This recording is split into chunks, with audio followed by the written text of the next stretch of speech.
Hi everybody, and welcome to No Story is Sacred. If you've never listened before, basically we're four siblings who grew up talking about the art of storytelling. Now that we're adults, we're still talking about it, and we're inviting you to join the conversation. I'm Brendan, and I am just a no-nonsense detective who instantly solves crime. I'm Pippin MacDonald, and now that we're all gathered here, we can finally talk about this murder. Murder? Murder. Wait, that's a way more interesting movie that we're pitching, like, right now. Which one of us did it? Yeah! Here's the problem. I would just be like, it was me, guys. And then you'd have to figure out, am I telling the truth? I'm hiding the bloody knife behind my back. Exactly, it was Pippin the entire time. Well, or basically the murder mystery equivalent of that scene from Parks and Rec. Okay, guys. Who broke it? Who broke the coffee pot? Moving on. I'm Alex, and you know what really helps in making murder mysteries? Building a golf course. It's true. I'm gonna have opinions about that later. I mean, I have opinions about it too, but you and I can argue about that. That's okay, because I'm Kat, and when I'm having trouble writing a murder mystery, I go ask a man. I'll hold a seance, it's okay. I'm the reasonable voice of reason. Ha ha! Listen to me at all times. And BT dubs, I fucking hate my own character.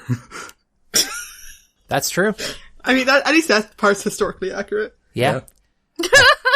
Actually, no, I think the one historical accurate piece in this movie, which actually I'll get to it later, because today we are talking about the 2018 movie Agatha and the Truth of Murder. Murder! Every time. Murder. Dun, dun, dun. We're gonna have to try to avoid the word murder, because every time I'm just gonna shout, murder! And it's gonna get real distracting really fast. If you've never watched Agatha and the Truth of Murder, you're like most every other person. Yeah. Whoa. The summary, according to Google, is, in 1926, her writing in crisis and her personal life in tatters, a young Agatha Christie decides to solve a real-life murder. When the goddaughter and namesake of Florence Nightingale is found murdered... He waited for you, Kevin. There we go. On a train with horrific head injuries, the victim's partner of 26 years appeals to Agatha to help solve the case. I'm on the case. And now that we've covered that, I'll say the one historically accurate piece in this, aside from Arthur Conan Doyle being a weirdo who hated Sherlock Holmes as a character, was the bit in the movie where Agatha Christie in disguise goes and asks somebody about Agatha Christie's writing, because that is a thing that an author would totally do as a form of ego check. Peak author. Yeah. Well, they didn't have Google back then. They didn't. Yeah, so, I mean, it's a thing that authors do. They'll just go and check and see if people have heard of them. I shouldn't look at my reviews, but also, what did they say about me? I do look at my reviews, because I'm a sadist. I don't really, I recognize that people have weird feelings about stuff. I also, do rejectomancy on my own story rejections. I don't have a big deal about it. Yep. Also, Bren, I think you're a masochist. Whatever. Maybe I am a sadist. You don't know. You don't know, Alex! I'll bring negative reviews to authors and show it to them and smile. I appreciate how much we learned about a lot of people in 5 seconds worth of conversation. Amazing. Good job, everyone. Good job. I also have some opinions about writers in this story. But do we want to talk about the story? The story. Such as it is. Oh, Pip. I mean, do you want me to give the quick one, or my internet's kind of lousy, so possibly somebody else needs to do it? You can go for it while it's All right, still good. Let's give it a shot. This the story is Such a dumb joke. wow.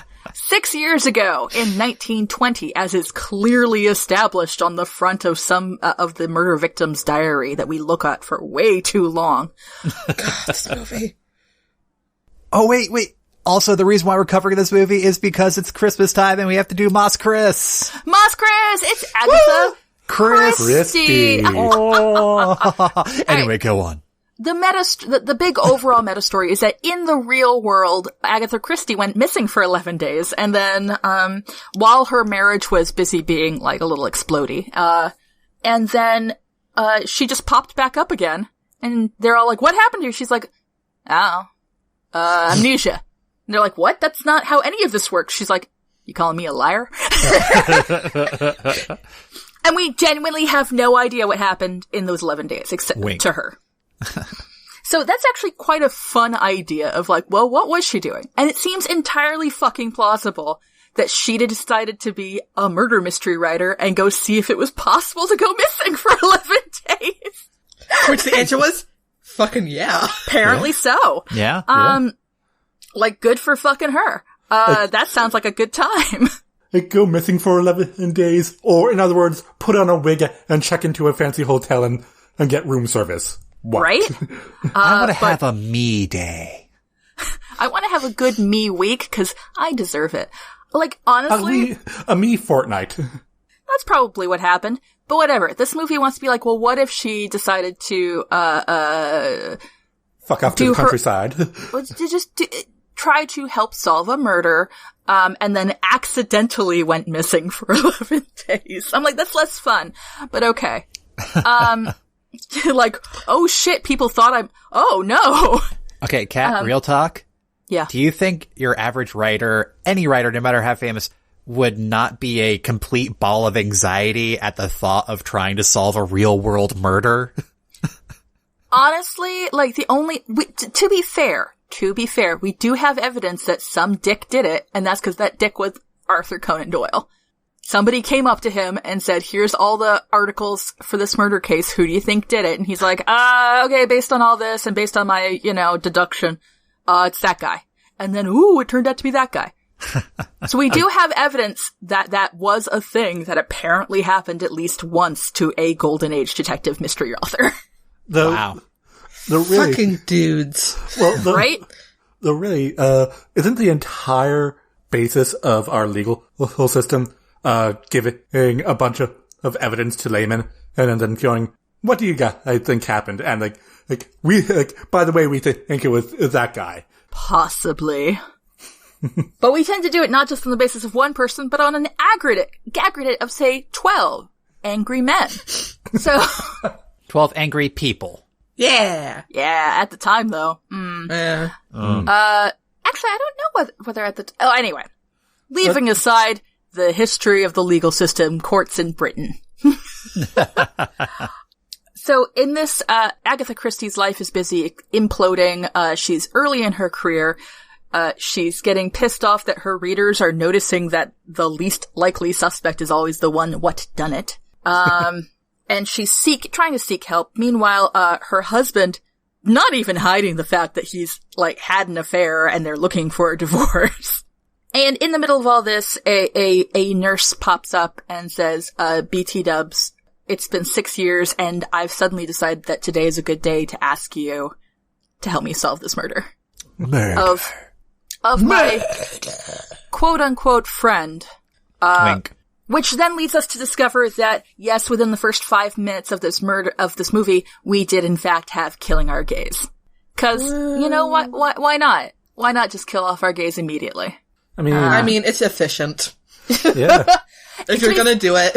It was a good murder. I'll give it this. It was a good murder. I liked the song. Yeah, the song was cute. It provided a clue to the audience, which was nice. I always like that when there are things for people to put together. But that is one of my pet peeves in kind of mystery stories and all that, when the storyteller purposely withholds information from the audience. Yeah, fuck that. Yeah. It's like, yeah, sure, present the information maybe as the detective discovers it, sure, if you want to kind of place things like close to the chest, but like, it's kind of like a cheap move, like, aha, but there was this piece of evidence that you, the reader, didn't know about. Ha ha ha ha. And it's like, well, thanks. It's not actually being clever. It's, it's one thing if you get given all the pieces and then because you're not the super cool detective, you don't put them in the right order. But then when you do see them in the right order, you're like, oh shit, that's super cool. Yeah. But if you're missing a piece entirely, you never had a chance. It's a bullshit cheat. Yeah. Quick question. What about the detective sees something and writes a quick letter, it's only described as writing a quick letter and passes off to a constable and returns back and the constable's like, here's the response. And I now have all the clues I need. What about that? Presumably, the audience also saw what the detective saw. Yeah. And all the letter is just a confirmation. Yeah. Yeah. So if the detective sees something that the audience did not see, then that's bullshit. Yeah. But then you get to be like, oh shit, and presumably who he's writing to. Not immediately, but within the cast of characters who it could be. I would hope, yeah. Yeah, so he's not just gonna randomly write to the fucking Queen if the Queen has not been a character up to this point. Well, if it's England, isn't the Queen always a character? Oh, that's such a good point. Such a good point. I wrote Thank to you, the Lord Queen. Davies. I wrote to the Queen immediately. You can write to the Queen, and she answers.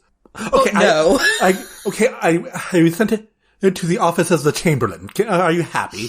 Yes. The office of the Chamberlain on Queen Street. Basically, it's the guy who runs the door. It's okay. He knows me. It's cool. It's cool.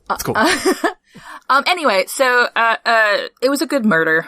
But 6 years later, conveniently, the victim's life partner. Yeah, I was about to say girlfriend, but that's a bit weak for somebody you've been with for 26 years. Yeah.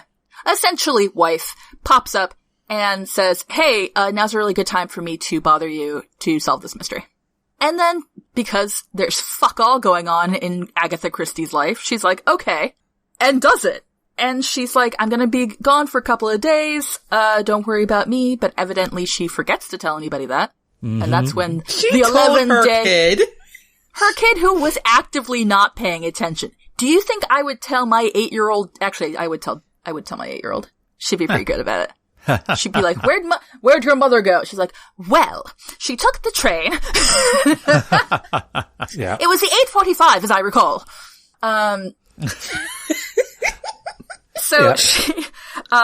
She gets a disguise and she tests it out with the male clerk who recognizes her generally.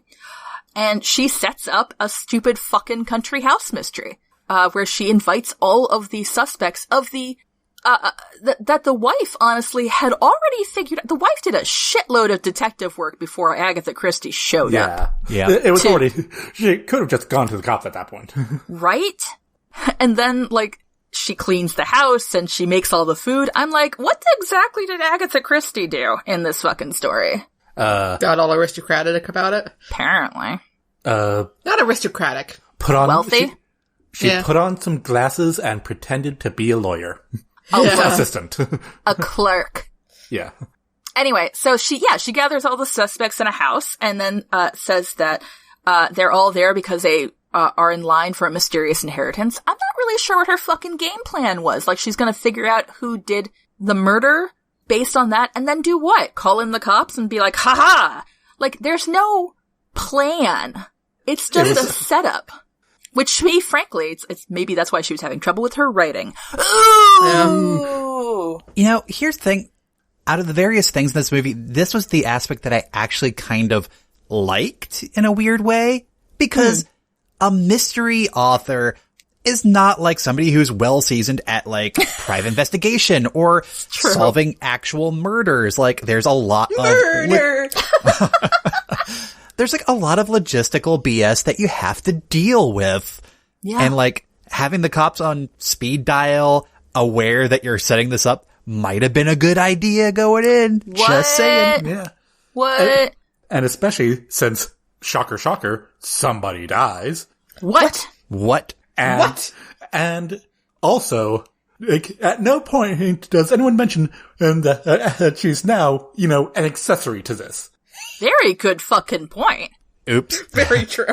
Anyway, so somebody dies during the course of this very inept attempt at discovering a murder. And then the real fucking cops show up, and my favorite character in this entire goddamn movie, played by a very classic The only British, good character. the very classic British actor, and I don't remember, like, who he is in real life, but he's got one of those deep, like, northern voices that I'm just, like, melting about. Yep. No, he was my favorite. Oh yeah, and he's just like, y'all are dumb, I don't want to be here, and there's a mystery writer who's missing, and Agatha Christie's in the corner going, shit. Shit. And he's like, and so I would arrest all of you, but I don't have the manpower, so go in your fucking rooms and we'll just wait. Which, honestly, I'm just like, look at you being all confident. Hi. Really elevating this movie above its general shittiness. Yeah. Yeah. Like, the thing I appreciated, I think I hinted at this with my opener, was within, like, an hour, the detective sees through her disguise and is like, well, yeah, of course this guy got killed by this person, his daughter. Duh. Like, she was in the room with him. She was the only one in the room with him. Like, who She could have had killed motive. him? She had opportunity. There was literally no one else it could have been. So, like, ooh, 1 for me and 0 for you, Miss Mystery Writer Lady. By the way, your disguise is not that good. You only put on glasses. Did you think that would fool anyone? And she's like, I thought it would, as a matter of fact. It fooled the mail clerk. By the way, I'm convinced that mail clerk saw through her disguise. Oh, yeah. I was just being polite about it. Of course. Because he's like, not as good as Stevenson, but better than Conan Doyle. Wink. Like, okay. Here's the other thing. If there's a writer around, they've already been doing weird fucking shit trying to figure out, like, stuff for their books. I mean, bringing up my once again favorite, Dorothy Sayers, like, the entire introduction of Harriet Vane as a character in that entire series is the fact that she wandered around buying poison in London under false names to see if she could. And then, And they're like, writers. and then there's an entire inquest about it. yeah, like, and they're like, and then your boyfriend who wouldn't marry you got poisoned and died. And she's like, yes. And they're like, and you didn't do it? And she's like, does not look good, but no, I didn't. I can see why you think I did. So yeah, this is one of those things, is like, if there's a mystery writer in town, of course they're doing fucking shit like this. And we do see that reflected in the, she gets, some advice from Conan Doyle, because naturally, like, almost her first line in the entire fucking movie is like, please help me write, to, like, the dude. It's like, okay. Such bullshit. And he's like, here's my advice, don't tell anyone ever. And I'm like, first of all, that's not like a writer at all. They're like, I have a great idea, let me tell everyone. He designed a golf course and it helped him break his whatever. And so she thinks she's gonna do that, and which never fucking comes up again after she designs one. Like, yeah, okay. Anyway, so she goes to a golf course designer. Wait, Kat, I would like to point out. Yeah. That you're supposed to be giving the summary of the movie, and you've skipped back to the beginning. First of all, I too am a writer. So I would like to get us back to fine. murder that happened. Which murder? Which one? The one that happened in the middle. Or actually, we're just past that. The cop figures out. The cop figures out that, like, who did it, because it was really fucking obvious. And he figures out that Agatha Christie's right there, and he's like, why shouldn't I report you missing immediately? Like, you're right here, and you're wasting everybody's time. She's like, okay, but there's also this other murder. He's like, ugh. Well, at first he was like, I really don't give a shit about that. But then they have a heart-to-heart about, being obsessed about some things and all that. And it's like, this is actually a good character moment. Good job, movie. Good job.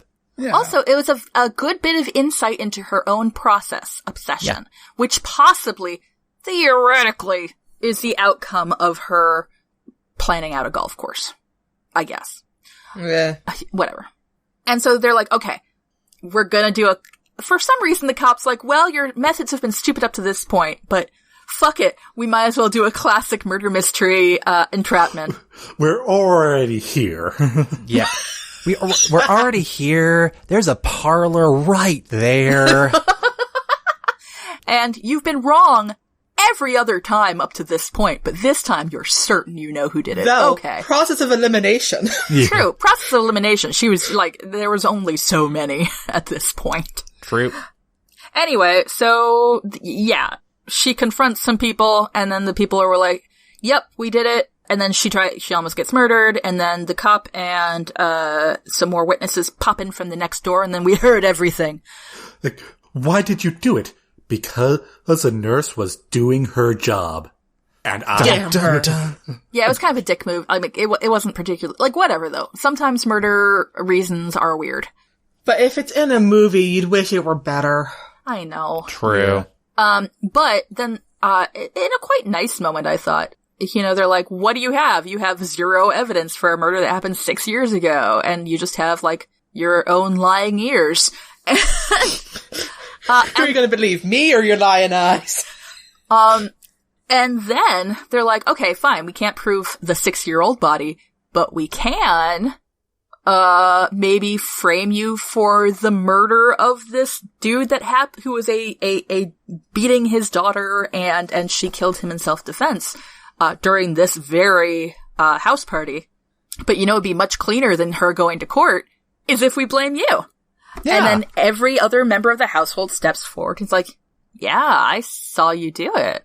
I heard you do it. You left a note over here. We all saw it. Seems legit. And the detective's like, you know what? I don't get paid enough to really care about this now. This is about as tidy as it's gonna get. Although you would think that a confession in front of a detective Right? would be suitable evidence. Well, not just that, but also there was, like, assault. Yeah. Yeah, the attempted murder of Agatha Christie. Who, as we have established during the course of this film, the army is out to find her. They have planes. 5,000 Sir Arthur police. Conan Doyle had a seance. Using one of her gloves. You remember the sensible man who thought everybody was stupid in the beginning of the film? Had a seance. I mean, let's be real. All men will give up their principles at the slightest provocation. it's true. Pippin, you know one plus man who will agree with you. Corner. Let's steer away from the casual misandry and we'll It's not casual, she's a misandry, professional. please, I'm a professional. Oh my god. And by Jove, the murder is solved. She appears again. She again takes the advice of a dude and just keeps it simple. And it's like, apparently it was a dude's idea to say that she had amnesia. And then, she pops back home and by golly, she's got her mojo back and she proceeds to write Murder on the Orient Express. Which, if you know anything about the Murder on the Orient Express, is essentially what happened in this story, but subtly changed. Murder on the Orient Express was also written much, much later. Yeah. Like during her second marriage. Huh. Whoops. You know, that's something I think if we do another Moss Chris with Agatha Christie, we can do Murder on the Orient Express instead. Murder on the Orient Express was genuinely like a fascinating... It's a fascinating version of the parlor thing because they're all stuck on the fucking train. The detective was not intending to be there. He's like, well, I gotta solve this because otherwise... Yeah. I'm fucking next. I don't know. There's literally a murder here. Yeah. There's a murder here, I'm bored. I don't want to be sharing a cabin with a murderer, so, you know, self-interest, I admit it. But then, shocker, blom blom blom, who killed the person? Who didn't kill the person? Huh. Which is, you know, that's quite a nice little reveal that I've ruined for everyone. Hooray! Yeah, fun fact, I've never read or watched any version of Murder on the Orient Express. Cool. Wow. Then I'm just going to stop talking about that. Being said, thank you for that. that's okay. I haven't spoiled anything. You're fine. You just said they all killed them. No, I didn't. You can't prove that. So, We're literally recorded it. Anyway. who are you gonna trust? Me? Or your lion ears? Who are you Pip, who are you going to trust? Cat or Cat from 30 seconds ago? Ooh, Point. they're both full of bullshit. Alright, so here's the things I like about this story. By the way, that's the end of the story. That's the end of the fucking book. Oh, cool. Like, that's it. Here's things I like. I do appreciate that clearly a writer, i.e. the screenwriter, was involved in what is the creative process like. It's full of bullshit. Basically, yeah. Completely truly, sometimes it is useful to move your creative mind toward creating something different. It's just, like, that's where the whole designing a golf course thing comes in. Like, that actually is genuinely useful. Sorry. That's why sometimes I will start creating 3-panel comics. It's different. That being said, it was clearly a screenwriter who was doing this. Because she's busy fumbling around with note cards, which is one of the popular ways for screenwriters to figure out the beats. Point of order. Yeah. Novelists do this too. Mom used to do that. Point of order. How dare you? She'd mess around with note cards. Damn it. I also did it for my thesis. Well, fucking fine. I still... Point of order, note cards are handy because they can help line out scenes. Point of order. Scrivener has whole fake note cards. Scrivener. Point of order, any tool you use to help with your writing is a writer's tool. Yeah. Point of order, I just really like making points of order. Yeah.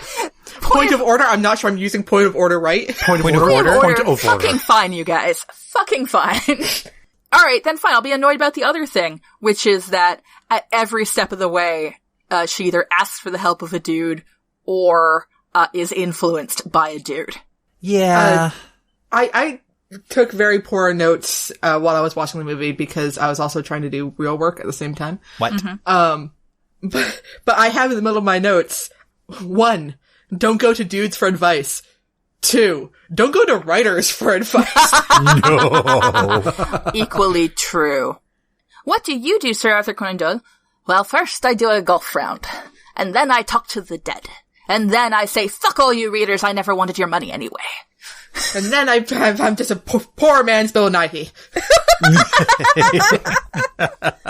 Wow. Oh, hey, speaking of actors, who did a fairly good turn, and it's always pleasant to see them again, Lord Percy, played...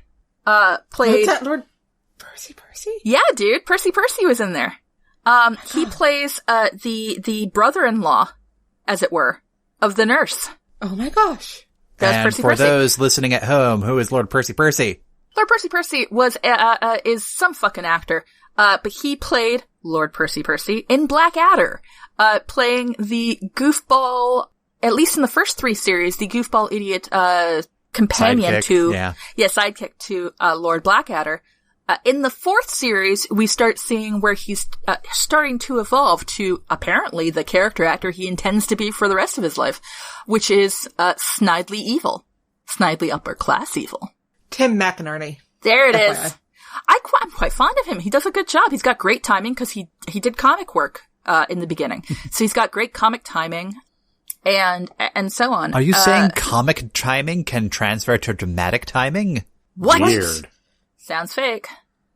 But yeah, so I'm quite fond of him. And so it's always pleasant to see him pop up in various stories. I am also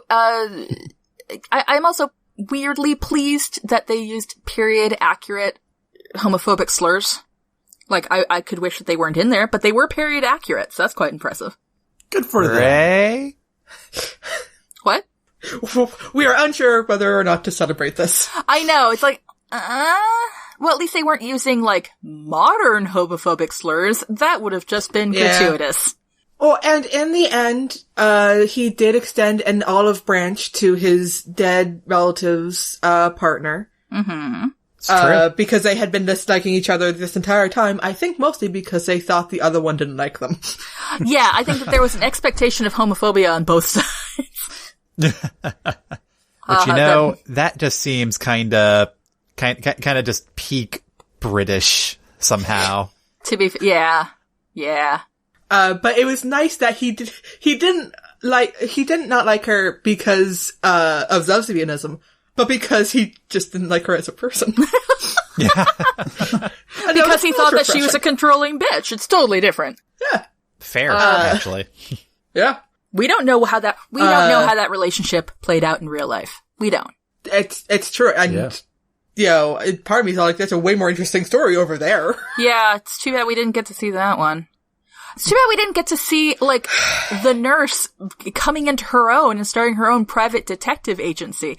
Because, god damn, she came up with all the suspects. She came up with all the evidence. She searched everybody's bags. She apparently can act much better than Agatha fucking Christie and hide her away as what's it called? A maid instead of a nurse. I mean, and frankly, if she disappeared for 11 days, they wouldn't have the cops after her. Yeah. It did tie into an attempt at one of the themes of obsession. Mm-hmm. Yeah. Mm-hmm. And again, I do think that's where also, okay. So yes, that's where Conan Doyle's golf thing came in. And I think that could have been a really interesting discussion of the way their marriage wasn't working. The Christie's marriage. Because honestly, like, that was fascinating. You don't often get to see that kind of, power differential? I don't know. It would have been really interesting to explore that further. There are many things in this movie that would have been way more interesting. Basically, the problem with this movie is that its main character was the most boring person. Yeah. Right? And how do you do that with Agatha fucking Christie? Right? Ugh. Maybe it's because, here's the thing, she is a real person. Maybe there's only so interesting you could get, and that's, of course, why you shouldn't use a real fucking person. Have a golden age detective author who is missing for 11 days named, Schmagatha. Schmagatha Thirsty. Hey. And we'll all know who it fucking is. But then you can get around, like, the Agatha Christie estate does not agree or approve of any of this. That was my favorite part. That was hilarious. We didn't get any kind of permission. We got no permission, and in fact, they actively told us that we were ruining and sullying the name of their beloved ancestress. But we decided we needed quick money anyway. We attached at the end of the credits their rather scathing remarks at us. For $1.25, you can write into us and we will send you a photocopy. And if you want for your own collection. And if you have your own a remark about how we shouldn't have used Agatha Christie, you can attach them to the credits for an extra fee. We are desperately looking for any kind of money out of this project, and so we will take all of your abuse in return for £5.50. We shouldn't have rented so many British big houses. Whoops. Literally almost, you know who else was boring and shouldn't have been? The actual murderers. Yeah. Right? Everybody else was more interesting. The abusive, the what did the girl do to get disbarred from nursing? Wait. Well, one, that's a fascinating question. I do want to know more about that. And her relationship with, Mr. Hanaki. I wrote in my note hibachi, but that is probably wrong. It is not hibachi, Pippin. Listen, again, I was doing other stuff at the same time. But also, I will say that the former chaplain who was the murderer, as poked by his mother. It's true. A weird dynamic there. And again, super interesting dynamic. PTSD. Well, PTSD. I love me former chaplains. Get weird religious things in there. I am all about it. I was in my head going, during the movie, it's like, there's an interesting story there between, the chaplain and Mr. Hanaki. Hell yeah. I was like, I'd read that story. I might write that story. And then the character got ruined by being completely boring. Well, I got the impression that wasn't Mr. Hanaki, like, he said, I'm not actually French. What was he? Was he German? Like, what the shit happened there? That's what I was forced to assume. Yeah. Like, and that's why Florence Nightingale, like, why the nurse, why he would never harm a hair on her head, because she would care for everyone. Like a proper person. Right? Like, there are so many questions. Unless it was a weird racial thing that I couldn't read. Huh. Because there were weird racial things going on as well. Yeah. It seems like that would just add further complications. Like, I think having characters just hate each other for predefined reasons, or reasons that we'll find out through the plot, is always more interesting. There could have been so many levels of intersecting bullshit. Like, there could have been, like, what we saw was, the sexuality intersection, right? So we had random homophobia thrown around and so on. What we didn't see frankly, we didn't see class distinctions particularly much. Yeah. There was like a hint of it, just because, Lord Percy's pretty, good at just injecting that where he is. But, like, class disparity is a huge fucking thing. There's a difference between the missing, like, the 6-year dead nurse and Agatha Christie who's gone on a long weekend. There's the racial aspect. There's a lot of stuff that they could have addressed and they didn't. Did Hollywood make this, or did someone actually in England make it? Do we know? I don't know. Because I feel like a British group would not have at least missed the class shit. They're still stuck in that hardcore. She says, as an American. Production company, Darlow Smithson Productions. First shown in the United Kingdom. Ooh.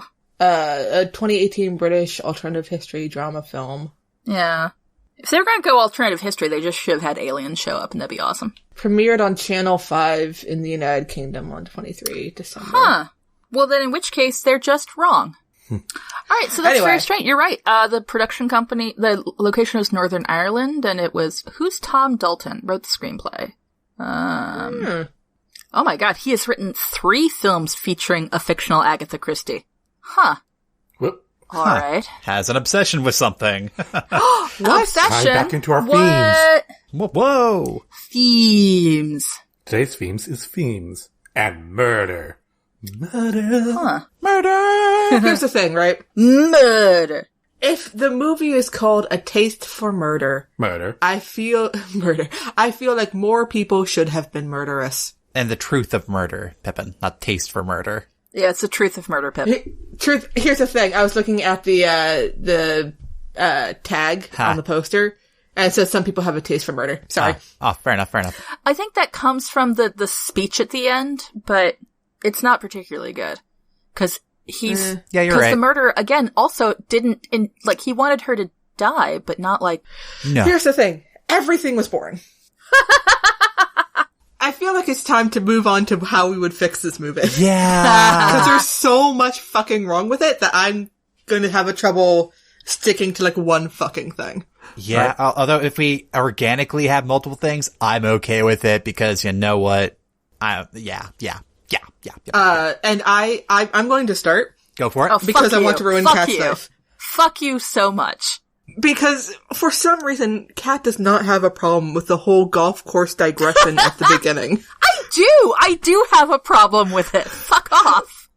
But you kept talking about it like it was actual thing. It's cause it's so prevalent in the beginning and it pisses me off. It has no payoff. It shouldn't be. It has no payoff. Exactly. If it had come back in the third act. I lied. They solved the murder at a golf course. Right? God, even that would have been better. Yeah, that would be my thing. They just it would be like a reference to like when the guy was like, oh, is that why you're here? To talk about where to hide a body? The golf course. Oh, but yeah, and And even if that's what writers actually do, try to distract themselves with something else, just because writers do it does not mean you need to put it in your movie. Yep. No, to be fair, that's a good side gag like they did in Castle. Do you remember that? Like early seasons of Castle? Every once in a while you'd see him doing one of the weird writer tricks. Yeah, but it'd be a small character moment. Yes. In a large television series. Yes, a small character moment is it.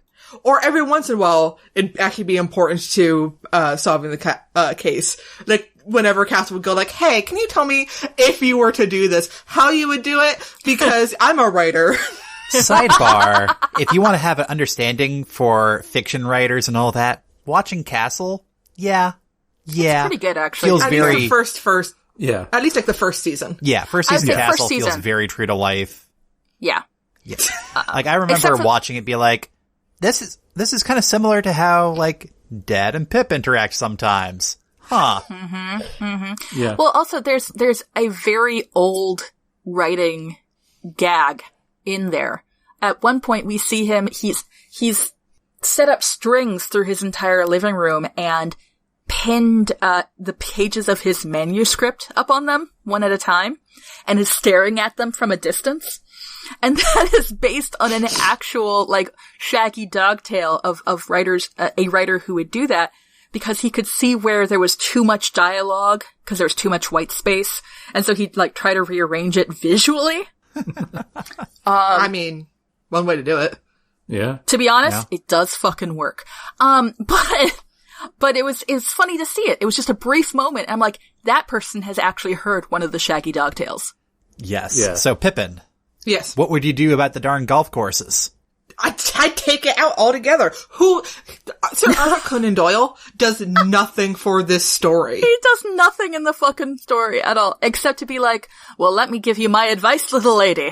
Basically, the whole beginning of this movie could have been cut. We could have gone right to her marital problems, which was terrible, and tie in a bit with her writing problems. Great. And then she could have just left the fucking house and found herself in the middle of a murder mystery, and that would have been way more entertaining. That would have that's been true. entertaining. Would have been a classic setup. Indeed. One might even say a setup that appeared in her own fucking books.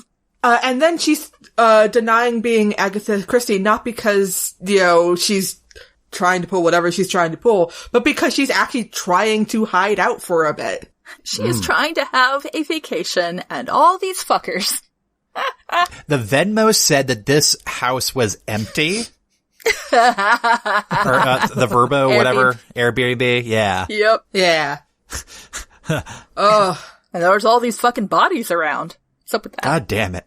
And you could have cut, Sir Arthur Conan Doyle out of the beginning, and the line about him having a seance still would have fucking made sense, because we all know who Sir Arthur Conan Doyle is. That's true. Or you do if you're watching a movie about Agatha Christie. Right? Yeah. Like, Oh, so Conan basically, Doyle was a weirdo. so basically, was. reduce Arthur Conan Doyle's role to a one-line gag. Yeah. Yeah. That's all it cut really out- deserves. Yeah. Cut out all the beginning bits. Just have a couple of establishing scenes about her failing writing and her failing marriage. Yeah. And then we have more time after that to spend with the actual interesting characters. What? And I have another fix. Oh, no, don't you dare. But I don't. If Fucking no dare. one else mentions it, then I'll bring it up. Awesome. Okay. I like that rule. I'm going I next. Oh, fuck you! Oh, damn it! Well, don't worry, Kat. Don't worry, Kat. I don't think I can ruin yours. Okay. What if we make it Psycho? No. Now, here's what I'm going to do. You know what happened to Agatha Christie for those 11 days? I'm just going straight to a different thing. She got picked up by some time travelers. What? We're Bill and Tedding this shit. Nice! Yeah. Okay. Keep going. I want to hear it. Are you Agatha Christie? Yes. You need to come with us. We need our help to solve a mystery. Why do you need me? Cause it's in the future, and we need the greatest detective. And who's obviously the greatest detective?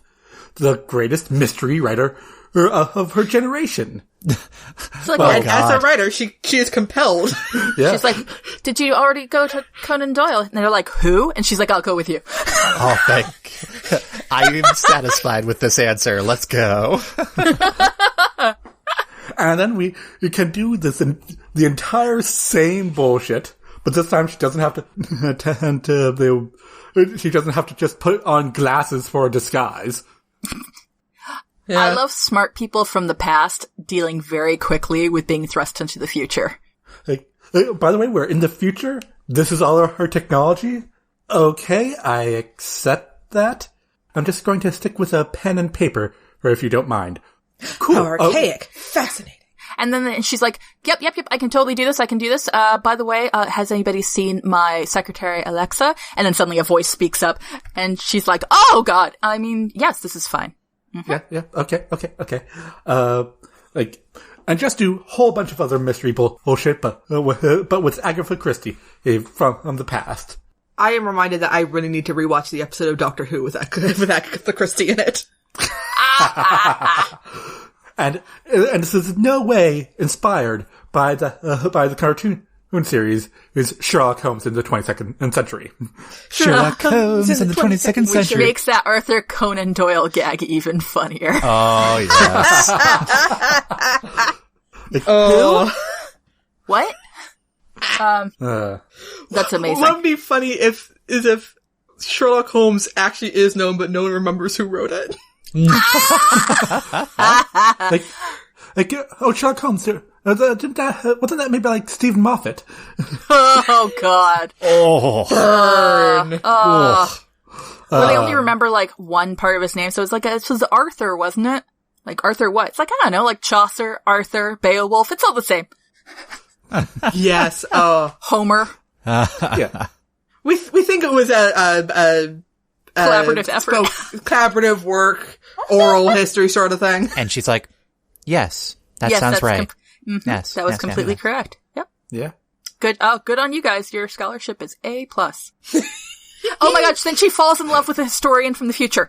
Sure. Sure, why not? And then, because... she... And then her second husband can be that time traveler from the future.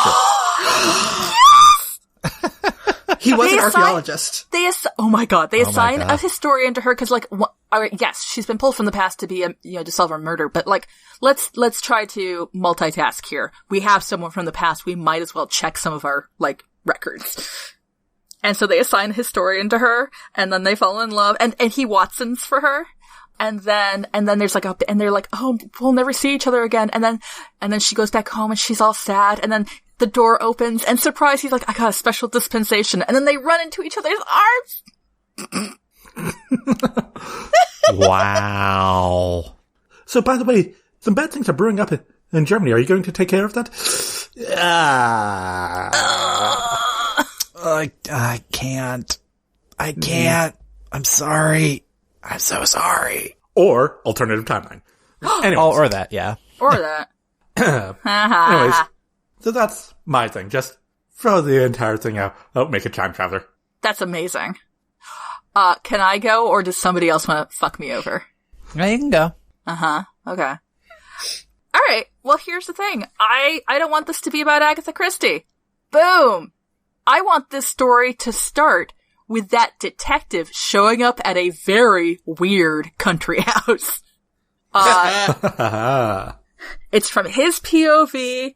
There's, a mousy but very familiar looking law clerk in the corner who's being very weird. He's understaffed. He's supposed to be, maybe he has personal problems and that's why he hasn't been set on this major, a manhunt for Agatha Christie. So he's busy being pissed about that. And he's tasked with figuring out this mystery.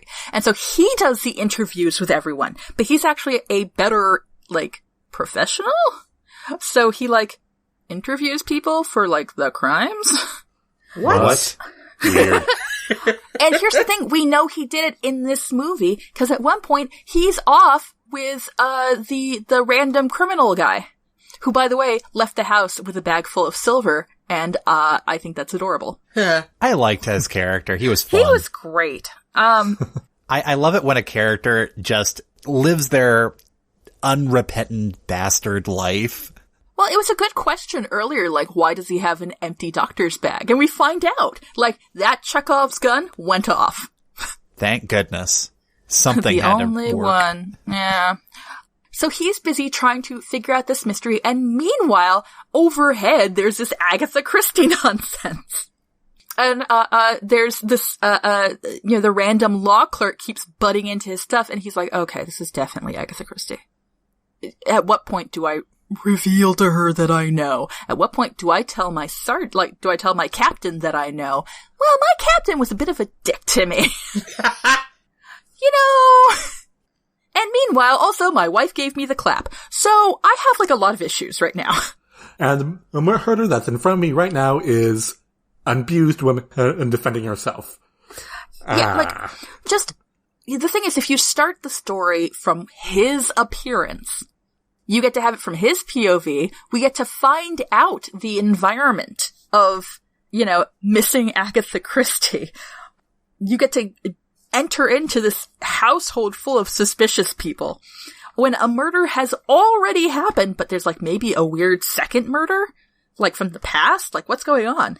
You get to spend all that time, and spend it with a genuinely cool character, i.e. the cop. Yeah. We talked about first murder, but what about second murder? 11sies? So yeah. And then that would give you the extra time, Pip, that you were talking about. And it would also cut out Arthur fucking Conan Doyle. We all win. Huzzah. Right? Alright. And if he sleeps with Agatha Christie, that's fine. Yeah, I mean, she's going through a divorce. Right? She needs a rebound. Oh, wait, they can't, because he still has the clap, and I think that one stays with you. I don't think that that's a bacterial. Well, is that a bacterial, or to be fair, he mentioned it. Oh. Which one is the clap? The clap is chlamydia. I believe it's Yeah. bacterial. Oh, wait, that's a bacterial infection, so you can just take, like, penicillin for that. Yeah, and he got back when he got back from the war, so it's probably cleared up by now. Oh, he has PTSD issues too, and he can bond with, Does! Oh my god! He's got PTSD and divorce issues. Yep. Aw. Did he divorce his wife? We must assume. Yeah. Yeah. But we don't know. We don't know. There could be all sorts of talks about it. There could be, and you know what? Maybe they don't sleep together. Maybe there's just, like, really good, like, interclass tension. I do love me some interclass tension. Interclass sexual tension is so great. That's what's happening in the romance novels I'm listening to right now. Aha. Well, that's also the entire background to, like, the Franny Fisher mysteries. Do you know the Miss Fisher mysteries? I need to watch them. Yeah. Yeah, it's heard her great things. being rich and a flapper and not caring about marrying anybody, and the handsome Australian detective. Anyway, Hell yeah. alright, got anything Anyway, that's else? my change. Awesome. That's my change. I love it. Alright, so that leaves me. So, I'm gonna go on a little left field, similar to Al, but not that, out there. You're going to stay in the field, although it's going to be left. Yeah. So, I'm proposing, instead of having it be kind of this historical mystery drama, we're changing this to a farce. Because I think one of the unutilized or underutilized aspects of this film is just the fact that we have a mystery writer who doesn't know the actual real steps in solving actual murders and keeps on fucking it up. And the reason why I say this is because she basically handcrafted a fake motive for that first guy to die. Oops. And I just want to have, like, more people kind of dying hilariously due to Agatha Christie's, not incompetence. That seems harsh and wrong, but, like, playing too hard into the tropes and, inexperience. Love it. That'd be pretty great. And then that's when you have the cop showing up halfway through and it's just like, what in the, or maybe he shows up at the very end is like, what in the hell is going on here? And is just able to twist, like, it's like the final joke in the farce where, like, the straight, or, I hate using that term, where the, character representing normality comes in and is just like, what are you idiots doing? Yeah, the first guy that died, clearly his daughter did it because of this, this, and this. That much is obvious. She was the only one in the room. Oh, somebody else passed away. Who murdered the butler? What the hell is wrong with you people? But the butler always does it. No. Oh my god.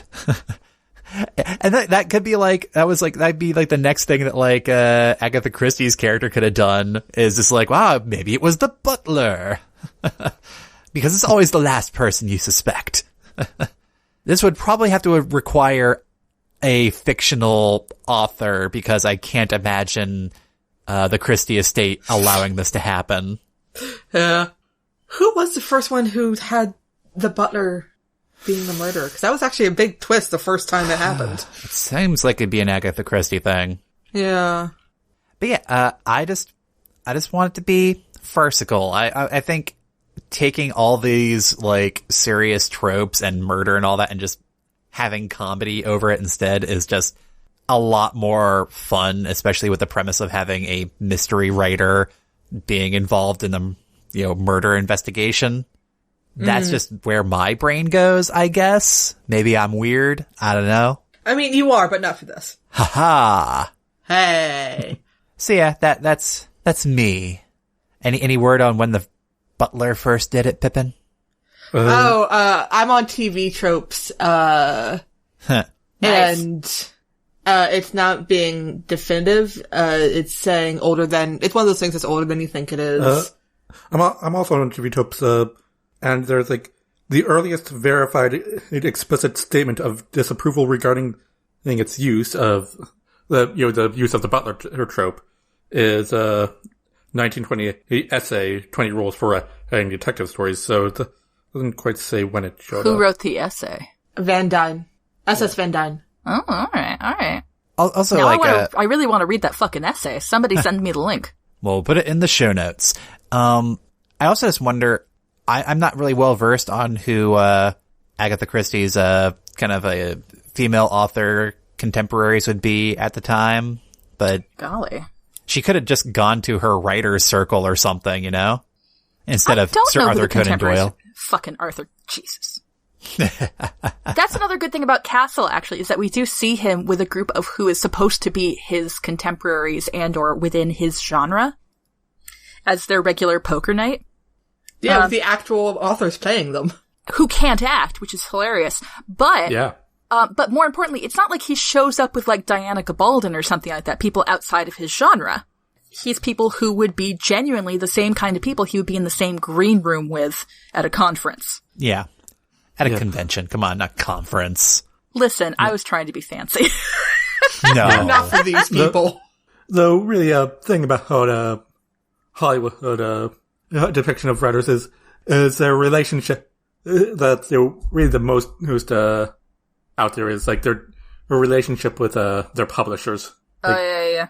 because it's mostly like you have a book to sell us, and like, or alternatively, like, hey, you want to sell us a book, as opposed to like, we've sent this person in here to help you write your book, and like, what does that happen? Guys, wait a second. Yeah. Apparently, Agatha Christie, Jesus Christ, I'm gonna be so mad at this fucking author now. Agatha Christie was part of something called the Detection Club. A mysterious social network to which Christie and other major Golden Age writers belonged. What? And we didn't have them show up in this movie? It was founded in 1930 by Anthony Berkeley Cox. And then 2 years earlier, he'd begun hosting a series of dinners for leading crime writers. Him, Dorothy Sayers, my bae, Agatha Christie, and they were like they were the core people in this club that already fucking existed. Well, it didn't exist at the time of this. At the time of this film, yeah, because it was set. Oh, in that's right. It's 1926. 1926. Fuck off. Oh my god. All right, so he founded this in 1930. So in 1928 is when he started having these dinners. Okay. Fuck. All three writers plotted ingenious puzzle stories. Blah blah blah blah blah. Anyway, that seems like a more interesting story. Yeah. right? We could have had... Oh, wait, brainwave. Yeah. This movie changes on its head, and it's instead 3 different stories being told by these authors about, like, crazy occurrences in their lives. And this movie is all shortened down into one smaller, like, short within this larger movie structure, as they're basically all trying to one-up each other for murder mysteries in their own lives. Wait a second. This is like that episode of Batman, the animated series, where, called, like, How I Almost Got Him, where all the villains are sitting around the table playing poker, and they're trying to, tell each other, like, one-up each other on the times they almost got the Batman. Yeah. And see, I was thinking of the episode of Leverage, the Rashomon job. Oh, yeah, Rashomon. Where they all tell sort of how they stole this one artifact. Yeah, maybe Rashomon is also like a classic storytelling thing. I nearly hit him with a rock. Is that all you did? Big rock. It was a big rock. I mean, right, to be fair. I'm so fucking pissed off that this detection club existed. Also, it appears that Arthur Conan Doyle was not fucking invited. Haha. Oh, but also, hey, you know who else was involved, apparently, in trying to find Agatha Christie during this 11 days? Dorothy Sayers! Nice. Yeah. She actually went to where the car was abandoned, and she's like, I looked for clues and there weren't any. She's not there. Boom. Sayers out.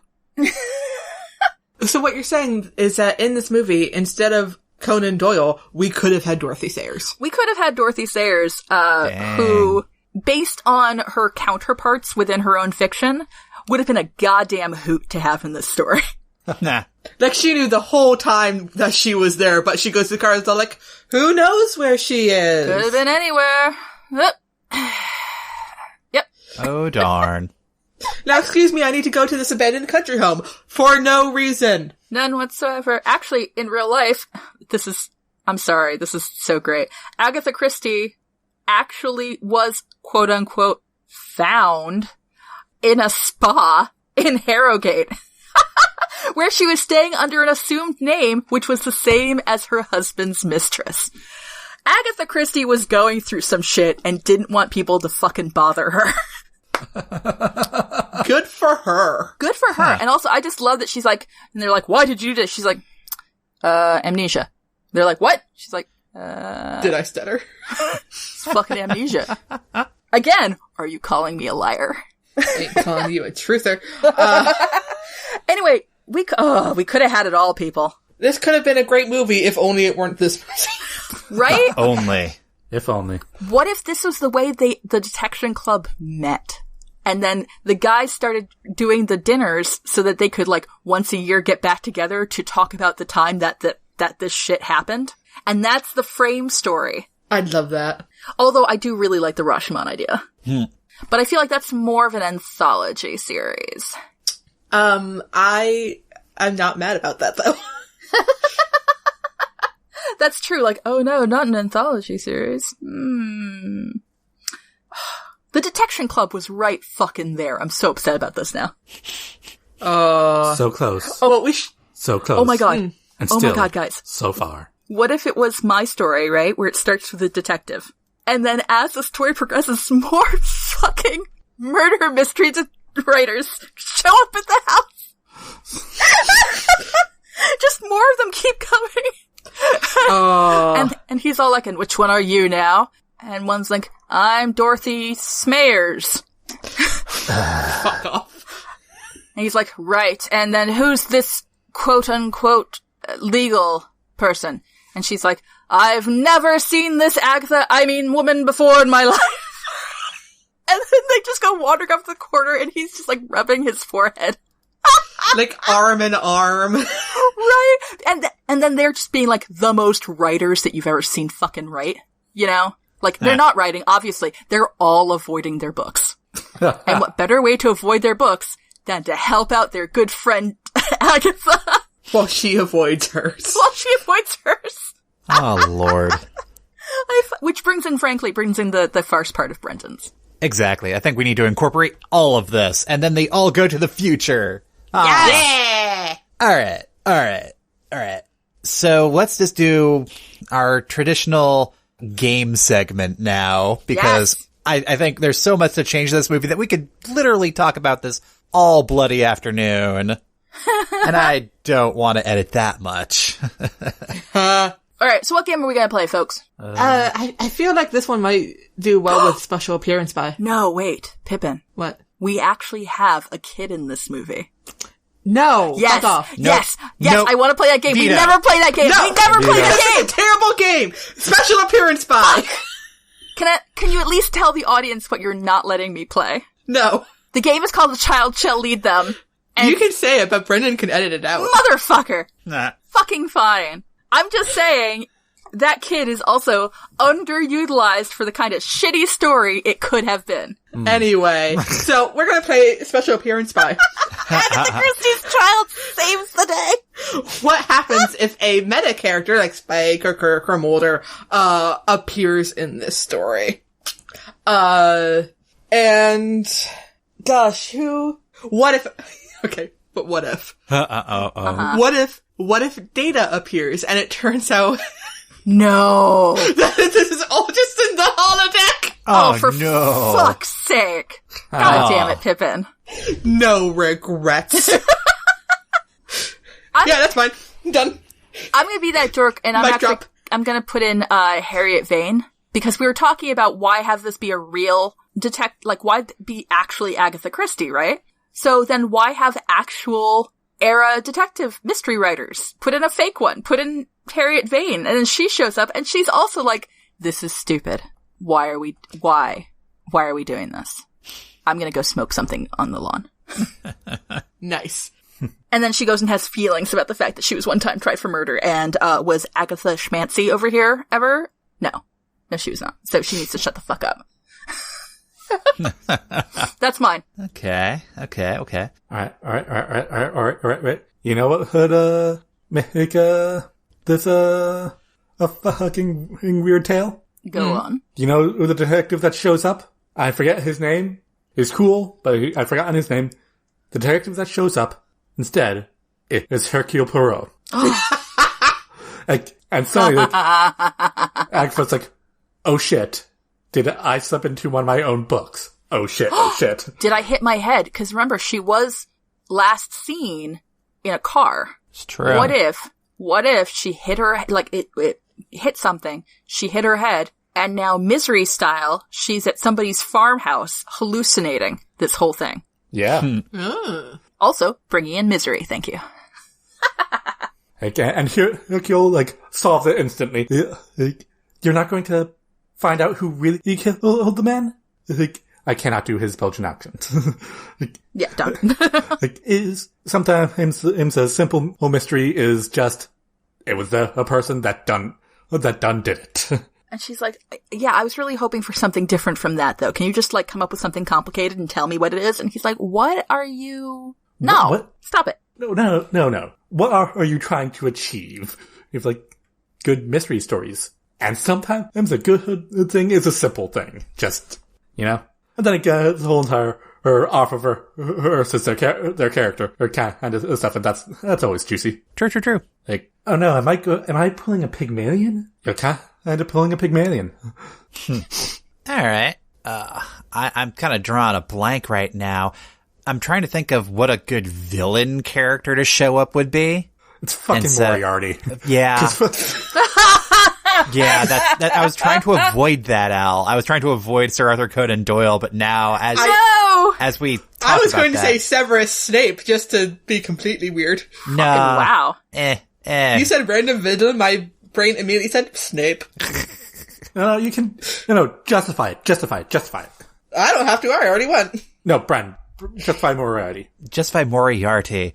Well, it turns out that Moriarty is a real person in this fictional universe of Agatha Christie disappearing here, and it turns out that he only showed up in the Sherlock Holmes novels because he was blackmailing Sir Arthur Conan Doyle, and Agatha Christie is going to thwart his evil plans because while Doyle may be a weirdo, she doesn't want him to be, ruined by the kingpin of crime. Oh, fuck. Boom. And then a woman saves the man. Hell yeah. Yeah. Oh, and of course that gets right back into the Irene Adler type thing. Like, she's still a woman better can beat out, like, even the villain. Like, And then she gets to hang out with Mary Russell. Yes! Thank you! I approve. Got to throw in some Beekeeper's Apprentice there. Very important. Love it. The references section of these show notes is going to be chock-a-block full of awesome, guys. Huzzah. There we go. We made it in the end. That was fucking great. Any parting notes about Agatha Christie and the Truth of Murder? Agatha and the Truth of Murder. Murder! I'm really in love with that Detection Club thing, though. I fucking want that now. Somebody write it. Pippin! No. Alex already has a book. Brendan. Well, no, I have a different pitch for next time, so. Damn it! Yeah. Oh, are you? It's Brendan's turn next time. Yeah, new year, new work. How about that? Hell yeah. yeah. Awesome. Before you take us out, Pippin, does anybody have anything to plug? I currently don't. The big thing I have is I have a fairly somewhat regular microzine called the Minor Hours and Small Thoughts magazine that you can read for free through my Patreon. It's linked from my website at catherinecrichton.com. And in it, I talk, I had an issue that was about mom. And then generally I talk about things like, weird cleaning stuff and recipes that make no sense and so on. But it's generally supposed to be sort of an escape from doom scrolling, in the style of those sort of old Victorian household magazines. When are you and Kathy going to write that nonsense cookbook? I don't know, man. Like, I gotta get back on that with Kathy, because let me tell you, that thing, I think there's a market for it, and I really want to write it. And then I film trying to make every single one. It'll be hilarious. Oh my god. Yes. Particularly since in the most recent issue, I put a correction for issue, like 10 issues ago, where I'm like, by the way, I forgot one ingredient. Please remember to add it. Pippin, it was for that apple pasta thing, where I'm like, oh fuck, I forgot to mention parsley. Wow. Okay, the other day, one of my roommates was talking about how his, a previous roommate of his he did spaghetti with bananas and walnuts. And like, that was super gross, but okay. Uh-huh. But then I just proceeded to bullshit my way into convincing my roommate to try possibly at least once banana ravioli. To be fair, I'd eat it. If it's served right, if you don't try to make it like a savory thing. Yeah. And just make it a dessert. Like a a straight dessert ravioli? Yeah. Oh my god. That would actually be like, imagine like sort of a bananas Foster, but like with a shell? You deep fry the There raviolis you instead of go. boil them. Yeah. Perfect. And it's got like a caramel sauce maybe. Ooh. Well, that's where the bananas Foster come and get some fucking rum on there. Boom. Flambe the shit out of it. And Anyway. ice cream. Done! Anyway, so that's what I'm shilling. I'm shilling that. I think it's a nice corner of the internet. And I still have my online shows that I'm doing every third Thursday of the month. So, Woo-woo. yes, I think we have a Christmas one up soon. But Ooh. yeah. And that's at, Arcade Comedy Theater? Yep, their YouTube page, or you can get there through the website. Woo! Nice. Pip, Al, you have anything? No. Nah. Fair enough. I mean, I made a Patreon ages ago and forgot I did it. way to go. And I keep thinking, should I do something with that? She also has a Substack which has exactly one entry in it. A depressing one. Right? Which is why I may never touch it Oh, again. Jesus. Good job. Listen, All right. Pip, I have feelings. Pip, I know. take us Anyway. out. As always, if you have an idea or prompt to submit, head on over to nostoriessacred.com/submission. Follow us on Twitter at nostoriessacred, or send us an email through contact@nostoriessacred.com. Your hosts have been Alex MacDonald, Brendan MacDonald, Pippin MacDonald, and Catherine Crichton. Editing for this episode done by Brendan. Transcript done by Ashley DaCosta. Art by Jay Wolf. Show notes and transcript are available at nostoriessacred.com. Thanks for listening, everyone, and please rate, review, and subscribe to No Story is Sacred. You can also visit our Patreon page to support the show and get neat rewards at patreon.com/nostoryissacred. See you next time when we talk about an original science fiction pitch from Brendan. What? Oh, wait, oh, shit. Oh, fuck. Oh, fuck. The Foley artist has entered the room. Until then, we're No Story is Sacred, and any story can be changed. I'm Pippin. I'm Alex. I'm Kat. And I'm Brendan. And we're No Story is Sacred. Happy holidays, everyone. Happy Moss Fest! Happy Moss Fest!